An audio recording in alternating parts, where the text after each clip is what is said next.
New York সিটির পথে যাচ্ছিল ৫৪ জনকে বহনকারী একটি পর্যটকবাহী বাস। জনপ্রিয় পর্যটন কেন্দ্র নায়াগ্রা জলপ্রপাত থেকে ফেরার পথে নিউ ইয়র্কের স্টেট থ্রুওয়েতে নিয়ন্ত্রণ হারিয়ে উল্টে যায় বাসটি। মুহূর্তেই ঘটনাস্থল পরিণত হয় ধ্বংসস্তূপে।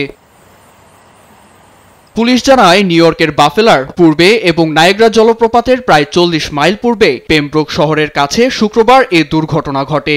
অধিকাংশ যাত্রী এই দুর্ঘটনার সময় সিট বেল্ট বাঁধেননি। ঘটনাস্থলে মারা যান কয়েকজন। আহতদের উদ্ধার করে আশপাশের ৩টি হাসপাতালে ভর্তি করা হয়। এক স্থানীয় হাসপাতালে প্রাপ্তবয়স্ক ২৪ জন চিকিৎসাধীন আছেন এবং সবাই আশঙ্কামুক্ত আছে বলে জানিয়েছেন চিকিৎসকরা। অন্য হাসপাতালে চিকিৎসা নিচ্ছেন বেশ কয়েকজন শিশু।